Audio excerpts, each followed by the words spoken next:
ನಿಯಮ ಪ್ರಕಾರ ಜಿಲ್ಲಾ ಮತ್ತು ತಾಲೂಕು ಆಸ್ಪತ್ರೆ, ಪ್ರಾಥಮಿಕ ಮತ್ತು ಸಮುದಾಯ ಆರೋಗ್ಯ ಕೇಂದ್ರಗಳಲ್ಲಿ ಇರಬೇಕಾದಷ್ಟು ಔಷಧಿಗಳು ಲಭ್ಯವಿಲ್ಲ ಮತ್ತು ವೈದ್ಯರ ಕೊರತೆಯೂ ಇರುವುದಾಗಿ ಸರ್ಕಾರಿ ವೈದ್ಯಾಧಿಕಾರಿಗಳ ಸಂಘದ ಜಿಲ್ಲಾಧ್ಯಕ್ಷ ಡಾಕ್ಟರ್ ಆನಂದ ಎಂ ತಿಳಿಸಿದ್ದಾರೆ.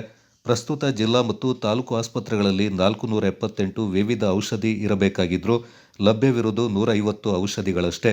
ಸಮುದಾಯ ಆರೋಗ್ಯ ಕೇಂದ್ರಗಳಲ್ಲಿ 393 ಔಷಧಿಗಳು ಇರಬೇಕಾಗಿದ್ರೂ ಇರುವುದು 113 ಔಷಧಿಗಳು.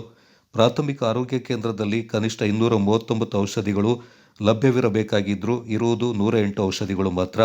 ಸರ್ಕಾರದ ವೈದ್ಯಕೀಯ ಸರಬರಾಜು ನಿಗಮ ಅಗತ್ಯ ಔಷಧಿಗಳನ್ನು ಪೂರೈಸುವಲ್ಲಿ ವಿಫಲವಾಗಿರುವುದರಿಂದ ಸಾರ್ವಜನಿಕರಿಗೆ ಅಗತ್ಯ ಚಿಕಿತ್ಸೆ ನೀಡುವುದು ಕಷ್ಟಕರವಾಗಿದೆ ಎಂದು ತಿಳಿಸಿದರು. ಜಿಲ್ಲೆಯಲ್ಲಿ ವೈದ್ಯರುಗಳ ಹುದ್ದೆಯೂ ಖಾಲಿ ಇರುವುದಾಗಿ ತಿಳಿಸಿದ ಅವರು, ತಾಲೂಕು ಆಸ್ಪತ್ರೆಗಳಲ್ಲಿ ಇರುವ 30 ವೈದ್ಯರ ಹುದ್ದೆಗಳಲ್ಲಿ ಇರುವುದು 16 ವೈದ್ಯರು. ಜಿಲ್ಲೆಯ 7 ಸಮುದಾಯ ಆರೋಗ್ಯ ಕೇಂದ್ರಗಳಲ್ಲಿ ಇರುವ 31 ವೈದ್ಯರ ಹುದ್ದೆಯಲ್ಲಿ ಇರುವುದು ಕೇವಲ 5 ವೈದ್ಯರು ಮಾತ್ರ.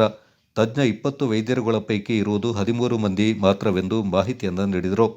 1991ರಲ್ಲಿ ಮಾಡಿದಂಥ ಸೆನ್ಸಸ್ ಆಧಾರದ ಮೇಲಿರೋ ಜನಸಂಖ್ಯೆ ಸುಮಾರು 4.5 ಕೋಟಿ ಇದ್ದಂಥ ಜನಸಂಖ್ಯೆಗೆ ಅನುಗುಣವಾಗಿ ಹುದ್ದೆಗಳು ಸೃಜಿಸಿದ್ದಂಥದ್ದು ಇವತ್ತು ಆಲ್ಮೋಸ್ಟ್ 6.9 ಅಥವಾ 7 ಕೋಟಿ ಇರುವಂಥ ಜನಸಂಖ್ಯೆಗೂ ಅದೇ ವೈದ್ಯರು ಮತ್ತು ಸಿಬ್ಬಂದಿಗಳನ್ನು ಇಟ್ಕೊಂಡು ಸೇವೆ ಕೊಡುವಂತ ಬಂದಿದೆ.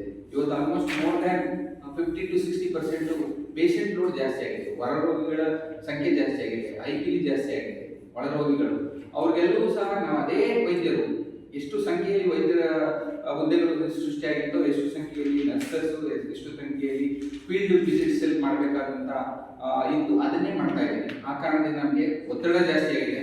ಇವೇನಾದ್ರೂ ಈ ಒತ್ತಡ, ಈ ಹುದ್ದೆಗಳನ್ನ ನಮಗೆ ಜಾಸ್ತಿ ಮಾಡಿ ಅಥವಾ ಖಾಲಿ ಉಳಿದಿರೋ ಹುದ್ದೆಗಳನ್ನ ತುಂಬಿಸಿದ್ರೆ ಇನ್ನೂ ಸಮರ್ಪಕವಾಗಿ ನಾವು ಕೆಲಸ ಮಾಡಬಹುದು. ಸಮರ್ಪಕತೆ ಅಂತ ಅಂದಾಗ ರಾಷ್ಟ್ರ ಮಟ್ಟದಲ್ಲಿ ರಾಜ್ಯ ಹಲವಾರು ವಿಷಯಗಳಲ್ಲಿ ನಾವು ಮುಂದೆ ಇದ್ದೀವಿ.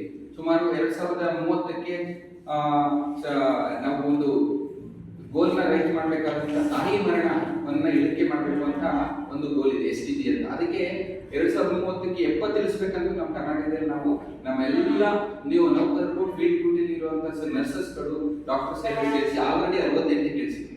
ಈ ಕೊರತೆ ಮಧ್ಯದಲ್ಲೂ ಸಹ ನಾವು ರಾಷ್ಟ್ರ ಮಟ್ಟದಲ್ಲಿರುವ ಅಂಕಿಅಂಶಗಳನ್ನ ಗುರಿನ ದಾಟಿದೀವಿ. 26ಕ್ಕೆ ಇನ್ನೂ 4 ವರ್ಷ ಇದ್ದಂಗೆ. ಇನ್ನು ಏನಾದರೂ ನಮ್ಗೆ ಇನ್ನು ಫುಲ್ಲು ನಮ್ಮ ವೃಂದವನ್ನ ಹುದ್ದೆಗಳನ್ನೆಲ್ಲ ಭರ್ತಿ ಮಾಡಿದ್ರೆ ನಾವು ಇನ್ನೂ ರಾಷ್ಟ್ರ ಮಟ್ಟದಲ್ಲಿ ರಾಜ್ಯ ಮೊದಲೇ ನಿಂತು ಎಲ್ಲ ಅಂಕಿಅಂಶಗಳು, ಅದು ಎಲ್ಲ ರೋಗಗಳಾಗ್ಬೋದು, ಅವುಗಳನ್ನ ಸರಿದೂಗಿಸಿ ನಿರ್ಮೂಲನೆ ಮಾಡುವ ಅಥವಾ ರೋಗಿಗಳಿಗೆ ಚಿಕಿತ್ಸೆ ಕೊಡೋದ್ರಲ್ಲಿ ನಾವು ನಂಬರ್ 1 ಆಗಲಿಕ್ಕೆ ನಮ್ಮ ಕರ್ನಾಟಕ ಸರ್ಕಾರದಲ್ಲಿರುವಂತಹ ವೈದ್ಯಾಧಿಕಾರಿಗಳು ಮತ್ತು ಇತರ ಎಲ್ಲ ಸಂಘದವರು ನಾವು ಶ್ರಮಿಸಬಹುದು ಅಂತ ನಮ್ಮ ಒಂದು